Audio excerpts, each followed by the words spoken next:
Hello friends, welcome to my channel My Unique Academy. Friends, आज के इस video में हम लोग पढ़ेंगे character of Louka. Okay, Arms and the Man में एक कैरेक्टर है लूका का।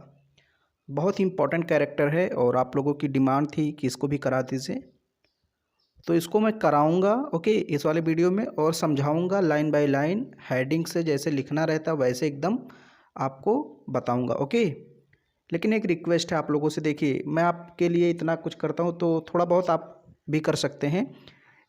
एक हमारा नया चैनल है जिसकी लिंक आपको डिस्क्रिप्शन बॉक्स में मिल जाएगी, तो उसको सब्सक्राइब कर लीजिए, फिर इस वीडियो को देखिए प्लीज़। ओके, इतनी सी रिक्वेस्ट है, इतना तो कर ही सकते हैं, सब्सक्राइब कर सकते हैं हमारे चैनल को। उस पर भी नॉलेज से संबंधित वीडियो आएंगी, इस पर भी नॉलेज से संबंधित वीडियो आ रही हैं। ओके, तो इतना काम कर लीजिए। तो चलिए अब हम लोग शुरू करते हैं कैरेक्टर ऑफ लूका। ये पूरी पेज है देखिए, और एक पेज और है थोड़ा सा, उसमें भी है, तो ये आपको पढ़ना है इतना। इसमें आपको पहली हेडिंग क्या लिखनी है लूका के कैरेक्टर में? इंट्रोडक्शन। लूका का ही कैरेक्टर नहीं, चाहे जिसका कैरेक्टर हो, सबसे पहली हेडिंग आपको इंट्रोडक्शन ही लिखनी है। ओके, कुछ ऐसे अपने दिमाग में रख लीजिए कि हमको पहली हेडिंग क्या लिखनी है, लास्ट हेडिंग क्या लिखनी है। तो ये ध्यान में रखिए, पहली हेडिंग इंट्रोडक्शन, थोड़ा सा आपको उस व्यक्ति के बारे में बता देना रहता है। ओके, कि वो कौन है, क्या है। देखिए, लूका इज़ मेड सर्वेंट ऑफ पेटकॉफ्स, यानी पेटकॉफ। यहाँ देखिए, पेटकॉफ क्यों नहीं लिखा, यस क्यों लगा दिया? क्योंकि वो कई पेटकॉफ की बात कर रहे हैं, यानी कि रैना पेटकॉफ, और जो रैना के माता पिता हैं वो भी पेटकॉफ हैं। ओके, तो पेटकॉफ फैमिली जो है उसकी नौकरानी कौन है? लूका। मैंने इसका आपको एक्ट सारा पढ़ाया है। ओके, उसको भी आप देख सकते हैं चैनल पर, चैनल पर आपको मिल जाएगा, सब कुछ मौजूद है। लूका is maid servant of Petkoff. Maid servant का मतलब नौकरानी, अगर सर्वेंट होता तो इसका मतलब नौकर। But she has not the soul of servant, लेकिन उसका जो दिल है वो नौकरानी वाला नहीं है। लूका जो है वो वास्तव में है तो नौकरानी पेटकॉफ फैमिली की, लेकिन वास्तव में अंदर से नौकरानी नहीं है। अंदर से अपने आप को बहुत ही महत्वाकांक्षी मानती है कि हमारी शादी एक अमीर घर में होगी। ओके, उसको विश्वास है। तो उसकी जो आत्मा है यानी सर्वेंट, देखिए, बट लेकिन सी हैज़ नॉट द सोल, उसके पास ऐसी आत्मा नहीं है ऑफ ए सर्वेंट, नौकर वाली, यानी नौकरों वाली आत्मा उसके पास नहीं। कहने का मतलब वो दिल से नौकर नहीं है। सी इज़ एम्बिशस, वो महत्वाकांक्षी है, टू गेट, पाने के लिए, अ स्टेटस मतलब एक स्थान, एक प्रसिद्धि, इन सोसाइटी, समाज में। वो सोसाइटी में अपनी स्टेटस बनाना चाहती है, इमेज बनाना चाहती है, और इसके लिए महत्वाकांक्षी वो कहती है कि एक दिन मैं इस सोसाइटी में, इस समाज में अपना नाम बनाऊंगी। Okay, and her youth and beauty help to realise her ambition, और उसकी जो यूथ है और ब्यूटी यानी उसकी खूबसूरती, और उसकी यूथ का मतलब जैसे आप जब जवान हो जाते हैं ना, तो उसको यूथ बोला जाता है, तो आप जवानी कह सकते हैं। तो जो लूका की जवानी, या फिर आप कह सकते हैं उसकी जो खूबसूरती है, ऐसा करने में उसकी हेल्प करती है, क्योंकि सर्जियस उसके इसी अदाओं पर मरता था। ओके, और सर्जियस को अपना यही खूबसूरती दिखा करके उसको अपना पति लास्ट में बना लेती है। तो उसकी जो महत्वाकांक्षा थी, इसके पीछे क्या कारण था? उसकी खूबसूरती और उसकी यूथ। ओके, यही दोनों चीज़ें थीं जो उसको ऐसा करने के लिए प्रेरित करती थी। जैसे अगर आप अभी खूबसूरत हैं तो आप क्या कहेंगे भाई? यही कहेंगे कि हम चूँकि खूबसूरत हैं इसलिए हमें अच्छा लड़का मिलेगा, अच्छी लड़की मिलेगी। अब पढ़े लिखे हैं तो क्या कहेंगे? हमें अच्छी नौकरी मिलेगी। आप एम्बिशस रहेंगे अगर आपके अंदर वो क्वालिटी है। ओके, तो आई होप समझ रहे हैं। मैं थोड़ा सा धीरे पढ़ाता हूँ, इसके लिए सॉरी, लेकिन मेरी आदत है ऐसे ही पढ़ाने की। She is a creature of common sense, वो एक कॉमन सेंस की क्रिएचर है। क्रिएचर का मतलब प्राणी, यानी कि उसके अंदर कॉमन सेंस है। विच सी यूज़, जिसका वो उपयोग करती है, टू हर एडवांटेज, अपने फ़ायदे के लिए, टू ट्रैप सर्जियस, सर्जियस को फंसाने के लिए। ट्रैप का मतलब क्या होता है? जाल में फंसाना। तो लूका के पास कॉमन सेंस है कि कैसे सर्जियस को अपने जाल में फंसा करके अपना फ़ायदा करना है। फिर आगे है, she succeeds in winning him, वो सफल हो जाती है। इन विनिंग हिम मतलब जीतने में उसको, किसको, सर्जियस को, यानी सर्जियस को लास्ट में अपना पति बना लेती है। तो सर्जियस को जीतने में सफल हो जाती है। फॉर हर हस्बैंड मतलब अपने हस्बैंड के लिए, यानी हस्बैंड के तौर पर उसको जीत लेती है। इवन अगेंस्ट रैना, किसके खिलाफ, रैना के खिलाफ, चूँकि रैना की शादी होने वाली थी, सर्जियस से सगाई हो चुकी थी, मतलब सगाई होने वाली थी या हो चुकी थी, मैंने आपको पढ़ाया, देख लीजिए, मुझे कंफर्म नहीं है, बट रैना और सर्जियस की शादी होने वाली थी। लेकिन रैना की शादी नहीं हो पाती, लास्ट में किसकी शादी हो जाती है, सर्जियस और लूका की। तो लूका सर्जियस को रैना के खिलाफ जीत लेती है, अपना पति बना लेती है। इंट्रोडक्शन में इतना आपको लिखना है थोड़ा सा, लेकिन टाइम मैंने थोड़ा सा ज़्यादा लिया इसको समझाने में, लेकिन एक बार आप समझ जाएंगे तो फिर आप लिख लेंगे आराम से। थोड़ा सा 10-5 मिनट ज़्यादा लगेगा, लेकिन आप समझ जाएंगे। फिर यहाँ श्रूड एंड क्लेवर, देखिए श्रूड का मतलब भी होता है समझदारी, और क्लेवर का मतलब चालाकी, यानी कि ये समझदार भी थी, चालाक भी थी। ओके, दोनों का मतलब लगभग सेम ही है। We come across her shrewdness, हम उसके श्रूडनेस को देखते हैं, यानी हमें उसकी चालाकी कब दिखाई पड़ती है, when she comes to rouse Raina, जब वो रैना को जगाने आती है, टू अलाउ अनुमति देने के लिए, द सर्च मतलब खोज करने के लिए, यानी कि जब रैना के कमरे में ब्लंसली की घटना घटती है, ब्लंसली आता है, ओके, चुपके से उसके कमरे में घुस जाता है, तो आप डिटेल में पढ़ लीजिएगा। तो फिर कुछ सैनिक ब्लंसली को खोजते हुए रैना के कमरे में आते हैं। तो पहले वो नीचे, मतलब नीचे, चूँकि रैना ऊपर कमरे में रहती है छत पर, ओके, तो लूका लेकर आती है सैनिकों को, रैना से कहती है दरवाज़ा खोलो, कुछ सैनिक आए हैं, एक व्यक्ति की खोज कर रहे हैं। ओके, तो वहाँ पर वो चालाकी दिखाती है, कैसे, अभी देखिए। She sees Bluntschli's revolver lying on the divan and draws the correct conclusion, Louka Bluntschli का रिवॉल्वर देख लेती है, दीवान पर पड़ी थी। जब सर्च करने आते हैं, लूका भी आती है और कुछ सैनिक भी आते हैं रैना के कमरे में, तो होता क्या है कि वहाँ पर लूका ब्लंसली का रिवॉल्वर देख लेती है, तो वो समझ जाती है कि ब्लंसली रैना के ही कमरे में, लेकिन बताती नहीं वहाँ पर। देखिए, इसी को कहते हैं समझदारी, क्योंकि वो चाहती थी कि ब्लंसली और रैना के बीच प्यार हो जाए, और इससे क्या होगा, सर्जियस खाली हो जाएगा और सर्जियस को मैं अपना बना लूँगी। तो तुरंत ड्रॉज द करेक्ट कंक्लूजन, वो सही डिसीजन लेती है, एक प्रकार से सही निष्कर्ष निकाल लेती है, वहाँ पर बुद्धिमत्ता अपनी दिखा देती है। ओके, सी नोज, वो जानती है, how to use the secrets and situations, secret and situations, वो जानती है कि कैसे स्थिति को और गुप्त चीज़ों को यूज़ करना है। ओके, अब इस बात को कैसे यूज़ करना है, इस बात का कैसे फ़ायदा उठाना है, अगर वो वहीं पर बता देती, मान लीजिए अगर लूका जो है वहीं पर बता देते कि ब्लंसली इसी कमरे में है, क्योंकि वो पर्दे पीछे छिपा था, तो सैनिक उसको पकड़ लेते, ब्लंसली को जेल में डाल देते, मार देते। ओके, क्योंकि युद्ध से भागा हुआ था, दुश्मन था। तो जब ब्लंसली को मार देते तो रैना की शादी किससे हो जाती, सर्जियस से, तो लूका तो रह जाती। तो इसीलिए लूका ने नहीं बताया, हालांकि उसने रिवॉल्वर देख लिया था। ओके, तो सिचुएशन को कैसे हैंडल करना है, ये लूका से बेहतर कौन जानता था। इन फैक्ट, वास्तव में, this ability helps her to get Sergius, ये जो उसकी योग्यता है, इसी के कारण वो सर्जियस को गेट कर लेती, मतलब पा लेती है, यानी यही उसकी योग्यता सर्जियस को पाने में उसकी मदद करती है। And to rise in a social status, और समाज में अपना नाम बनाने में भी मदद करती है उसकी यही योग्यता। ओके, सी आल्सो नोज वुमेन्स नेचर, वो लड़कियों के नेचर को भी जानती थी। अब लूका जो थी वो लड़की थी, तो जानती थी कि लड़कियों का नेचर, यानी स्त्रियों का नेचर, स्वभाव कैसा होता है, आदत कैसी होती।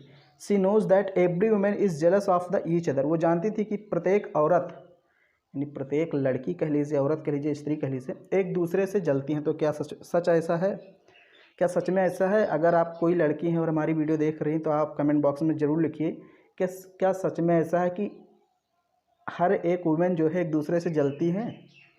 आई डोंट नो, बट इसमें यही कह रहा है कि सी नोज, वो जानती थी, दैट कि एवरी वुमेन, प्रत्येक औरत, इज़ जेलस, ईर्षा दिखाती, यानी ईर्षालु होती है, ऑफ द अदर, एक दूसरे के प्रति, यानी एक औरत दूसरे औरत से जलती है, ऐसा बताया जा रहा है। भाई ये वो कह रही है क्या नाम है, लूका। ओके, अब देखिए, सी एक्सप्लॉइट्स रैनास जेलसी। अब यहाँ पर एक चीज़ आ गया, एक्सप्लॉइट्स ये वर्ड देखिए, तो एक्सप्लॉइट्स का मतलब होता है फ़ायदा उठाना। ओके, एक्सप्लॉइट्स का मतलब क्या होता है, फ़ायदा उठाना। सी एक्सप्लॉइट्स वो फ़ायदा उठाती है रैनास जेलसी, रैना के ईर्ष्या का, इन विनिंग ओवर सर्जियस, सर्जियस को जीतने में। यानी रैना चूँकि लूका से जलती थी, चूँकि लूका खूबसूरत थी। ओके, और सर्जियस जो था वो कहीं ना कहीं लूका से भी मिला जुला करता था, तो रैना लूका से जलती थी, और लूका ने रैना के इसी ईर्ष्या का, इसी जलन का फ़ायदा उठाया और सर्जियस को जीत लिया। पूरी कहानी मैंने आपको पढ़ाई है, समरी वो देख सकते हैं। सी इज़ गुड जज of man and their weakness, वो आदमी को और उसकी कमजोरी को अच्छे से जज कर लेती थी। ओके, देखिए, सी इज़ गुड जज, वो एक अच्छा जज थी। जज का मतलब न्यायाधीश, यानी जो सही चीज़ को परख ले। किसके बारे में परख लेती थी, मैन के बारे में, कि आदमी क्या चाहते हैं और उनकी कमजोरी क्या है, ये लूका बेहतर ढंग से जानती थी। ओके, तो आदमियों को जज करने में माहिर थी। फिर है she plays upon Sergius vanity and envy and sequence in for herself. देखिए, यहाँ पर एक वर्ड आया वैनिटी, वैनिटी मतलब होता है घमंड, एनवी का मतलब ईर्ष्या कह सकते हैं। ओके, या जलन कह सकते हैं, अभिमान, गुमान, कुछ भी कह लीजिए। तो चूँकि सर्जियस थोड़ा घमंडी था, सुंदर था ना, और युद्ध में मतलब सैनिक भी था, तो थोड़ा घमंडी था, गुमानी था। ओके, तो इसी चीज़ का वो क्या करती है, वो फ़ायदा उठाती है। सी प्लेज अपॉन, देखिए जहाँ जो मतलब एक्सप्लॉइट्स का होता है, अभी मैंने आपको बताया फ़ायदा उठाना या लाभ उठाना, वही मतलब प्लेज ऑन का होता है। ओके, प्लेज ऑन ये एक प्रीपोजिशनल फ्रेज आप कह सकते हैं। ओके, तो सी प्लेज ऑन मतलब फ़ायदा उठाती है सर्जियस, सर्जियस का वैनिटी, वैनिटी का मतलब उसके घमंड का, एनवी का मतलब भी ईर्ष्या होता है, तो उसके ईर्ष्या और घमंड का वो फ़ायदा उठाती है। एंड सिक्वेयर सिम, और उसे सुरक्षित कर लेती है, सिक्वेयर कर लेती है, फॉर हरसेल्फ अपने लिए, यानी कि उसको अपने लिए सुरक्षित कर लेती है कि अब तुम मेरे हो। ओके, फिर सी वेरी करेक्टली जज the inclination of Raina for Bluntschli. आप देखिए लाइन बहुत अच्छी है, and sees that she has a chance for Sergius, यही तो उसकी समझदारी है। देखिए, अब ये लाइन बहुत अच्छी लाइन है, देखिए, सी वेरी करेक्टली जज, वो बहुत अच्छे से जज कर लेती, पहचान जाती है, यानी जान जाती है, अंदाज़ा लगा लेती है। ओके, जज का मतलब क्या होता है, अंदाज़ा लगाना या सही चीज़ को जान जाना, तो बहुत सही से वो जान जाती है। द इंक्लिनेशन मतलब झुकाव, ऑफ रैना, रैना का झुकाव किसके प्रति, ब्लंसली के प्रति, यानी लूका जान जाती है कि रैना का झुकाव किसके प्रति है, ब्लंसली के प्रति, यानी कि रैना जो है वो ब्लंसली को कहीं ना कहीं चाहने लगी है, क्योंकि जब वो उसके कमरे में रिवॉल्वर देखती है,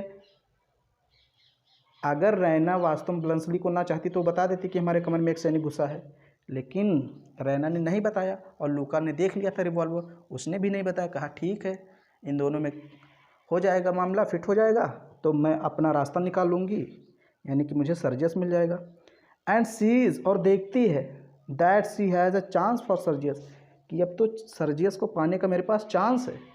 ओके, लूका को जब पता चलता है कि रैना का झुकाव किसके प्रति है, किसके प्रति है, ब्लंसली के प्रति, तो उसको एक चांस मिल जाता है कि चलिए ठीक है, रैना जो है वो ब्लंसली के प्रति झुकाव रखती है, इस तरह मेरा रास्ता साफ हो जाएगा और हम सर्जियस को पालेंगे, और सर्जियस को ही पाना चाहती है क्योंकि सर्जियस एक अमीर घर का था। ओके, अगर उसको मतलब जीत लेती है, उससे शादी हो जाती, तो इसका स्टेटस हाई लेवल का हो जाएगा। तो ये आपको चालाकी में लिखनी है, समझदारी में। ओके, श्रूड एंड क्लेवर ये हेडिंग है, चालाकी समझदारी आप कह सकते हैं।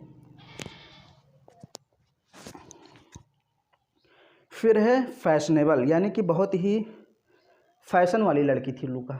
ओके, मतलब फैशन वगैरह करती थी, अच्छे से पहनती थी, अच्छे से मतलब अपना मेकअप वगैरह सब करती थी। ओके, मतलब एकदम फिट रहती थी, ताकि सर्जियस हम पर फिदा रहे, हम पे नहीं मतलब लूका पे फिदा रहे। ओके, दो सी इज़ अनएजुकेटेड, हालांकि वो अनपढ़ थी, पढ़ी लिखी नहीं थी, अनएजुकेटेड थी, and has a come from country side, और कहाँ से आती, देहात से आती थी, मतलब देहात की रहने वाली थी, लेकिन यहाँ पर वो मतलब पेटकॉप फैमिली में काम करती थी, नौकरानी थी, लेकिन इसका घर कहाँ था, देहात में, और अशिक्षित थी, अनपढ़ थी। सी फॉलोज फैशन क्लोजली, लेकिन बहुत क्लोजली से मतलब बहुत निकटता से फैशन को फॉलो करती थी, यानी फैशनेबल रहती थी। And looks quite lady like, और एकदम पढ़ी लिखी लड़की की तरह रहती थी। लुक्स मतलब दिखती थी, क्वाइट लेडी मतलब बिल्कुल एक लेडी की तरह। लेडी उसको बोलते हैं जो थोड़ी स्मार्ट हो, दिखने में अच्छी हो। वुमेन का मतलब सिंपली वुमेन कोई भी लड़की, ओके, कोई भी औरत हो सकती है, लेकिन लेडी या जेंटलमैन उसको बोलते हैं जैसे कोई अच्छा हो, थोड़ा सा पहनने में, जिसका पहनावा देखने में हाव भाव अच्छा है तो उसको जेंटलमैन बोलते हैं। और लेडी लड़की को बोलते हैं जो अच्छी हो, थोड़ी दिखने में अच्छी हो, ओके। तो ये हमेशा एक अच्छी लेडी की तरह रहती थी। हालांकि ये अनएजुकेटेड थी, बस इतना ही फैशन में इसके लिखना है, ज़्यादा नहीं, ओके। छोटी छोटी हेडिंग लिखनी है ना, लेकिन कई हेडिंग लिखनी, ताकि एग्जामिनर को थोड़ा सा समझने में भी प्रॉब्लम हो। छोटी छोटी हेडिंग पढ़ेगा, उसको तुरंत समझ में आ जाएगा। लूका इज़ वेरी ब्यूटीफुल, लूका बहुत खूबसूरत है। अब यहाँ एक हेडिंग डालनी है आपको, ब्यूटीफुल एंड प्रेटी, मतलब सुंदर, दोनों का मतलब होता है, ओके। अब देखिए प्रेटी, ब्यूटीफुल का मतलब होता है एक प्रकार से आप अंदरूनी सुंदर, मतलब अंदर से आप सुंदर हैं, आपके अच्छे गुण हैं। प्रेटी का मतलब आपका सिर्फ चेहरा दिखता है कि हाँ सुंदर। प्रेटी ब्यूटीफुल में यही अंतर। ब्यूटीफुल मतलब आप अंदर से, आपका स्वभाव भी अच्छा है। खूबसूरत का मतलब कुछ दूसरा होता है, प्रेटी का मतलब दूसरा, लेकिन यहाँ पर आप एक ही सेंस में यूज़ कर सकते हैं, ओके, कि मतलब खूबसूरत भी थी, प्रेटी भी थी। Louka is very beautiful character in play, यानी इस प्ले में, इस नाटक में लूका जो है वो बहुत ही खूबसूरत कैरेक्टर है, पात्र है। She knows how to use her beauty and youth to trap Sergius, वो जानती थी कि अपने ब्यूटी का और अपने यूथ का, यूथ मैंने बताया ना जवानी, ओके, और अपनी सुंदरता का कैसे यूज़ करना है सर्जियस को अपने जाल में फंसाने के लिए। Sergius prey to Louka's charm, ये देखिए, सर्जियस प्रेज, प्रेज का मतलब शिकार हो जाना, सर्जियस शिकार हो ही जाता है टू लूकास चार्म, लूका के आकर्षण का, यानी लूका की खूबसूरती का वो शिकार हो जाता है। Their love is based on passion, लेकिन उनका जो लव था वो किस पर आधारित था, पैसन पर, मतलब जोश पर, उत्साह पर, ओके, क्योंकि ये शुरुआत से ही एक दूसरे को प्यार नहीं करते थे, ओके, बट कैसे ना, पैसन में आकर के कोई डिसीजन ले लेना, तो उसी पर आधारित था। इतना लिख देना आपको, ज़्यादा नहीं। फिर एक परफेक्ट कॉकेट, अब देखिए ये जो वर्ड है थोड़ा सा समझ लीजिए। कॉकेट का मतलब यहाँ पर, जैसे कॉकेट आप कह सकते हैं जैसे कोई ऐसी लड़की जो अपने सुंदरता से, अपने सौंदर्य से किसी को मोह ले, किसी को आकर्षित कर ले, तो उसको कॉकेट बोलते हैं, ओके। कॉकेट का मतलब होता है, या आप जैसे कहते हैं ना फिल्मों में मोहिनी कह सकते हैं, जैसे मोह लेने वाली, आपके मन को मोह लेने वाली। किसी लड़की को आप देखते हैं, किसी लड़के को देखते हैं ना, तो बहुत ही खूबसूरत, अच्छा दिखता है, तो आपके मन को पहली बार में ही मोह लेता है। तो ये परफेक्ट कॉकेट थी, मतलब एक नखरेबाज भी इसका एक मतलब होता है, कॉकेट का मतलब, ओके, नखरा दिखाना कहते हैं, नखरे ना दिखाओ ना, तो एक बहुत ही परफेक्ट ये मोहनी थी, मन को मोह लेने वाली। She succeeds in winning over Sergius, वो सर्जियस को जीतने में सफल हो जाती है बाय प्लेइंग ए कॉकेट। यहाँ देखिए प्ले लिस्ट नहीं होगा, ये कई मिस्टेक आपको स्पेलिंग में देखने को मिल सकती है, ओके, प्लेइंग होगा। मैं जो कहता हूँ वो सुनिए, आप लिखते रहिए तभी आपका सही होगा। बाई प्लेइंग अ कॉकेट, यानी नखरा दिखा करके, प्लेइंग का मतलब यहाँ पर खेलना नहीं, दिखाना, कॉकेट का मतलब नखरा, यानी सौंदर्यता दिखाना, अपनी सुंदरता दिखा करके वो सर्जियस को जीतने में सफल हो जाती है, उसको मोह लेती है। सी डिस्प्लेज हर ब्यूटी, वो अपनी खूबसूरती को डिस्प्ले करती है, मतलब दिखाती है। डिस्प्ले का मतलब क्या होता है, दिखाना। एंड हर फिजिकल चार्म, और अपनी शारीरिक आकर्षण को दिखाती है। इन ए सच वे, इस तरीके से, यानी अपनी खूबसूरती, अपने शारीरिक खूबसूरती को और सुंदरता को इस तरीके से दिखाती है that the foolish fellow falls and easy prey to her, कि मूर्ख से मूर्ख व्यक्ति भी उसका शिकार बन जाए। मतलब अपनी खूबसूरती को और अपने फिजिकल चार्म को, यानी शारीरिक आकर्षण को इस तरह से दिखाती है लोगों को कि जो बेवकूफ़ व्यक्ति है वो भी उसके प्यार में पागल हो जाए, उसका शिकार हो जाए, ओके। आसानी से, देखिए इजी प्रे, इजी मतलब आसानी से शिकार हो जाए, टू हर मतलब उसका। सी मेक्स निकोला हर टूल, वो निकोला को अपना टूल बनाती है, टूल का मतलब क्या होता है, उपकरण बनाती है। रैना हर विक्टिम, रैना को अपना विक्टिम बनाती है। एंड सर्जियस हर टारगेट, और सर्जियस को अपना टारगेट बनाती है कि हम इन दोनों की मदद से, यानी कि निकोला और रैना की मदद से हमको सर्जियस को प्राप्त करना है। ओके, ये अपना टारगेट बनाती है, किसको, सर्जियस को। रैना को विक्टिम बनाती है, निकोला को टूल बनाती है। She exploits all possible situations to her advantage. देखिए एक्सप्लॉइट्स का मतलब मैंने बताया था फ़ायदा उठाना। सी एक्सप्लॉइट्स, वो लाभ उठाती है, फ़ायदा उठाती है। ऑल पॉसिबल सिचुएशन, सभी संभावित स्थितियों का, जितनी भी स्थिति उसको मिलती है, जितने भी मौके उसको मिलते हैं, उसका वो फ़ायदा उठाती है। किस लिए, टू हर एडवांटेज, अपने लाभ के लिए, अपने फ़ायदे के लिए। एंड सक्सीड्स, और सफल हो जाती इन हर टास्क, अपने काम में, यानी अपने काम में लास्ट में सफल भी हो जाती है, यानी शादी करने में सफल हो जाती है। अब यहाँ पर एक और ये बहुत ही खूबसूरत हेडिंग है, यहाँ पर एक वर्ड है eaves dropping, the habit of eaves dropping. Eaves dropping का मतलब होता है जासूसी करना। ओके, ईव्स ड्रॉप का मतलब जासूसी करना। तो ये चुपके से जासूसी करती थी ना, जैसे सर्जियस और रैना बात कर रहे हैं, या ब्लंसली और रैना बात कर रही है, तो ये चुपके से बातों को सुनती थी। Louka has a habit of eavesdropping, यानी कि लूका की आदत थी जासूसी करने की। When she is caught eavesdropping, जब वो ईव्स ड्रॉपिंग यानी जासूसी करते हुए पकड़ी गई एक बार, रेड हैंडेड मतलब रंगे हाथों, यानी कि दरवाजे के पास मतलब चुपके से देख रही थी और वहीं पर पकड़ी जाती है। सी डिफेंड्स एंड सेज, तो अपनी रक्षा करती है, यानी कि अपना बचाव करती है। एंड सेज, और कहती है, my love was at stake, मेरा प्यार दांव पे लगा था। एट स्टेक का मतलब दांव पर लगे होना, मेरा प्यार दांव पर लगा था। आई एम नॉट असेम्ड, मुझे कोई शर्मिंदा नहीं है, इसलिए मैं ये सब कर रही हूँ। मतलब एक प्रकार से वो कह देती है कि मैं सर्जियस को चाहती थी, इसलिए मैं सारी चीज़ें कर रहा हूँ, मेरा प्यार दांव पे लगा था। फिर अगली हेडिंग आपको डालनी प्रूडेंट। प्रूडेंट का मतलब होता है दूरदर्शी, यानी समझदारी इसे भी कह सकते हैं, लेकिन एक दूरदर्शी, जैसे आगे क्या होगा ये पहले ही सोच लेना, इसे कहते हैं समझदारी। ओके, तो ये दूरदर्शी भी थी। She knows how to act on a particular occasion, वो जानती थी कि किसी विशेष समय पर, विशेष अवसर पर क्या काम करना चाहिए और कैसे करना चाहिए। ओके, क्या एक्ट मतलब काम करना, क्या एक्शन लेना चाहिए, वो अच्छे से जानती थी। She receives a bruise while Sergius tries to make love to her. एक बार आपने मतलब मैंने उसको पढ़ाया है, एक बार होता क्या कि सर्जियस उसको प्यार कर रहा था, मतलब लूका को, ओके, प्यार कर रहा था। तो थोड़ा सा उसको जो है कि हाथ में उसके खरोच लग जाती है, किसके, लूका के। तो यहाँ ब्रूज का मतलब क्या होता है, खरोच या चोट लग जाना। ओके, तो एक बार क्या हुआ कि मतलब जो सर्जियस था वो लूका को प्यार कर रहा था, तो उसको थोड़ा सा लूका को खरोच लग जाता है, किस प्रकार लगा आई डोंट नो, बट उसको खरोच लग जाता है सर्जियस की वजह से। And she uses it as a mark of victory in the war of love against Raina, और इस मार्क को, यानी ये जो चिन्ह बन गया था खरोच का, इसको एक सिंबल मान लेती है कि रैना के खिलाफ प्यार की जंग में ये हमारी विक्ट्री का एक मार्क है, एक चिन्ह है। ओके, जब उसको एक चोट, एक दाग मिल जाता है, जिसको बोलते हैं चिन्ह मिल जाता है। ओके, सी यूजेस इट, तो इसका उपयोग करती एज अ मार्क, एक चिन्ह के रूप में, ऑफ विक्ट्री, जीत की, इन द वार ऑफ लव, प्यार के जंग में, अगेंस्ट रैना, यानी कि कहने का मतलब जो सर्जियस था उसकी शादी दो लोगों से होने की चांस थी, एक तो या तो रैना से हो जाती या तो लूका से हो जाती। तो एक प्रकार से प्यार का जंग हो रहा था, तो इस प्यार के जंग में वो रैना के खिलाफ जीत का एक चिन्ह उसको मिल जाता है, एक मौका मिल जाता है। ओके,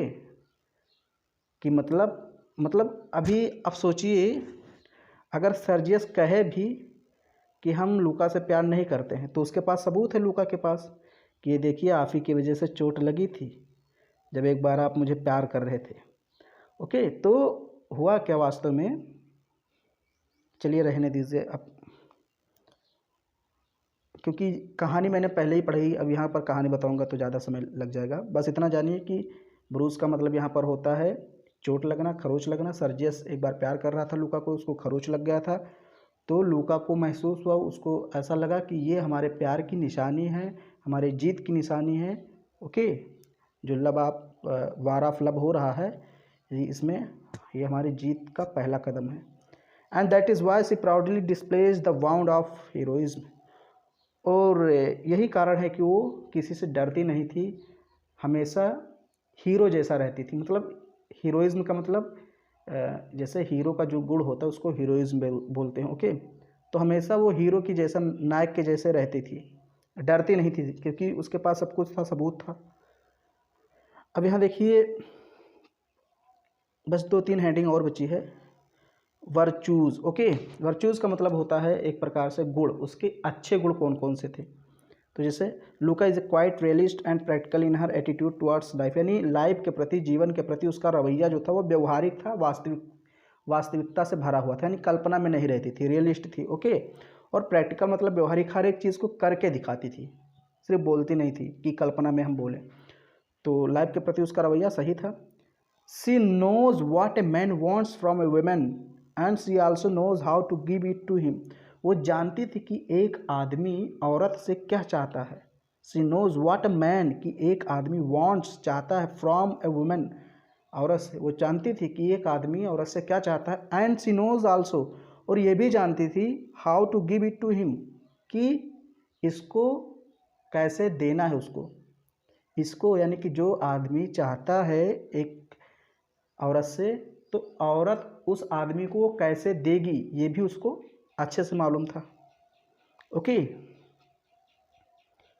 हाँ, फिर है it is on account of this, इसी चीज़ के कारण, that succeeds in capturing Sergius, यही वो कारण था जिससे वो सर्जियस को कैप्चर करने में सफल हो जाती। कैप्चर मतलब पकड़ने में, जीतने में, कुछ भी कह लीजिए।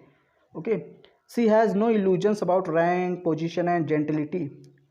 उसको कोई इल्यूजन्स नहीं था। इल्यूजन्स का मतलब होता है भ्रम।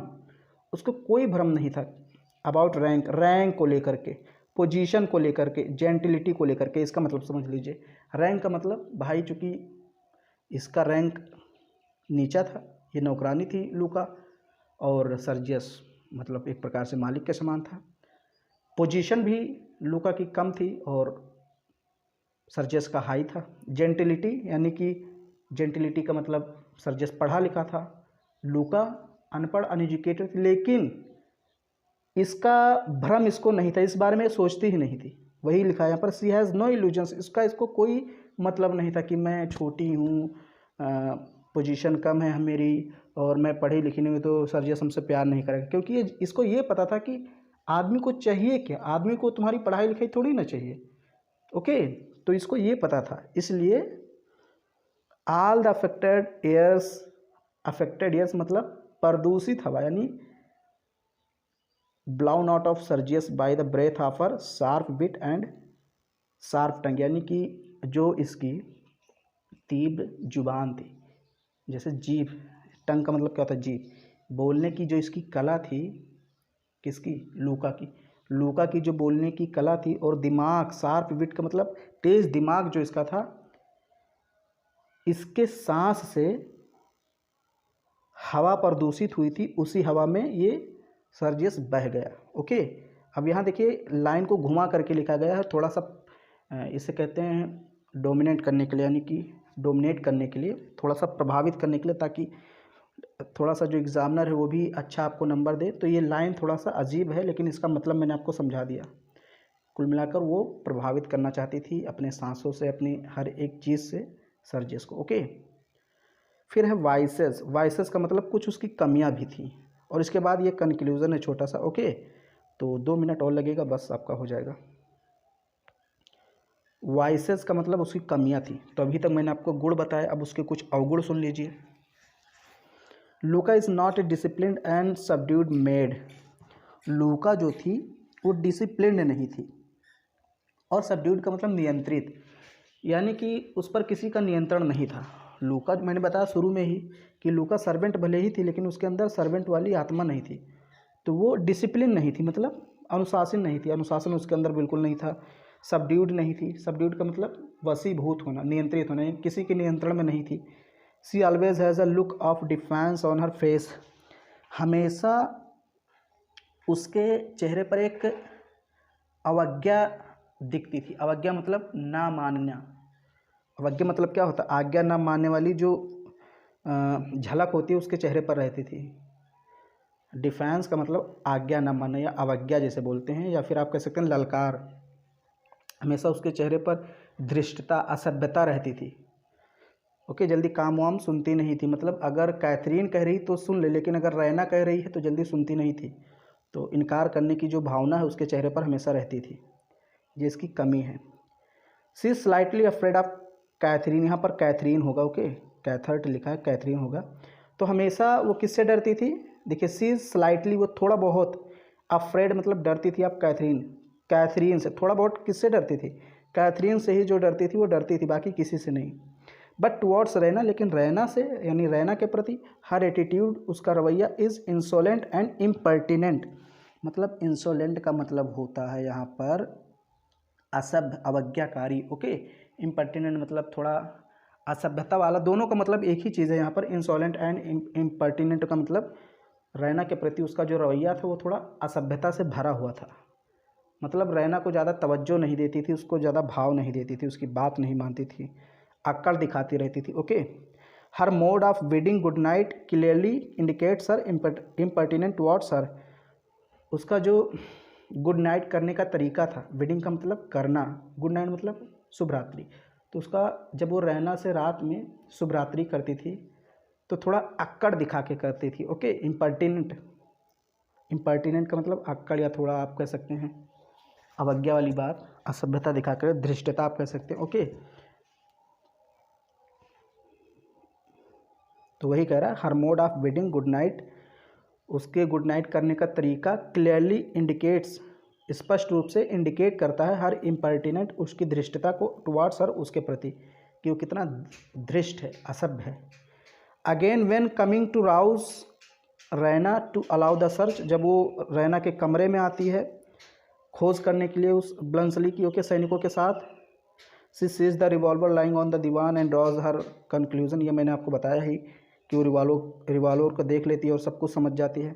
But keeps them to herself, लेकिन उस चीज़ को अपने पास ही रखती है, यानी उस सीक्रेट को किसी को बताती नहीं कि वहाँ पर रिवॉल्वर था, ब्लंसली था, किसी को नहीं बताती, वो देखती है लेकिन बताती नहीं है। Then she leaves the room, यहाँ देन होगा, देम नहीं होगा, यन होगा यहाँ पर, then she leaves the room, इसके बाद वो रैना का रूम छोड़ देती है। But with such a smile that clearly indicates that she has fully understood the situation, लेकिन एक ऐसी स्माइल देते हुए जाती है रैना को कि हम सब कुछ समझ चुके हैं। यानी कि जब रैना का रूम छोड़ती है लूका, उसके रूम से बाहर निकलती है तो एक स्माइल देते हुए जाती है कि सब जानते हैं। सी purrs her lips as Raina knowingly and gives an insolent laugh. Okay, तो अपने लिप्स को थोड़ा सा दबाती है। ओके, मतलब ऐसा नहीं दांत से दबाना, तो उसको परसेस बोला जाता है। ऐसा वो दबाती है ताकि रैना को लगे कि मैं सब कुछ जानती हूँ, और उसको एक इंसॉल्वेंट हंसी देकर जाती है रैना की तरफ, थोड़ा सा वही होती है ना, झूठी हंसी देकर जानती, असभ्यता वाली अवज्ञाकारी हंसी देकर उसकी तरफ चली जाती है। फिर यहाँ पर कहाँ पर था मैं, आई थिंक ठीक है, हाँ, her attitude towards Bluntschli is also not polite and courteous, यानी कि ब्लंसली के प्रति भी उसका जो एटीट्यूड था, रवैया था, वो सही नहीं था। यानी रैना और ब्लंसली से लूका थोड़ा सा अलग व्यवहार करती थी, पोलाइट नहीं था, विनम्र उसका स्वभाव नहीं रहता था उनके प्रति। When Sergius accept her as a wife, as his wife, जब सर्जियस लूका को अपने वाइफ के रूप में एक्सेप्ट कर लेता है, चिड़िया आ गई है ना रूम में, तो चिड़िया बोल रही है, उसी को भगा रहा था। When Sergius accept as his wife, जब सर्जियस उसको अपनी वाइफ के तौर पर एक्सेप्ट कर लेता, स्वीकार कर लेता है, सी बिहेव्स ऑल द मोर इंसोलेंटली, तो बहुत ही असभ्यता से, और ही असभ्यता से वो बर्ताव करती है। बिहेव्स का मतलब व्यवहार करना, बर्ताव करना, इंसोलेंटली मतलब असभ्यता से। She starts talking to Raina and Catherine as if they were her equals. वो रैना से और कैथरीन पेटकॉफ से ऐसे बात करने लगती है जैसे वो उसके बराबर हो, यानी पहले नौकरानी थी, अब चूँकि सर्जियस से शादी हो गई तो वो उनसे ऐसे बात करने लगती है जैसे उनके बराबर हो। सी गिव्स अप, वो त्याग देती है even the ordinary decency of addressing Raina as Miss Raina and Catherine as Madam Catherine, यानी जो साधारण तौर पर वो कैथरीन को मैडम कैथरीन कहती थी, रैना को मिस रैना कहती थी, वो भी कहना उसने छोड़ दिया। अब कैथरीन को सिर्फ और सिर्फ कैथरीन कहती थी, मिस रैना को सिर्फ रैना कहती थी, मिस मैडम वो सब नहीं लगाती थी। ओके, तो उसकी जो डिसेंसी थी यानी सभ्यता थी वो भी सब भूल गई। अब यहाँ कंक्लूज़न लिख देना है। ओके, कंक्लूज़न का मतलब थोड़ा सा आपको 2-3 लाइन लिख देगा। इन कंक्लूजन, निष्कर्ष में वी कैन से दैट, हम लोग कह सकते हैं लूका is a perfect women character in the play, की इस प्ले में, इस नाटक में लूका जो है परफेक्ट कैरेक्टर है। सी इज शार्प टंग, यानी कि उसका बोलने का तरीका बढ़िया है।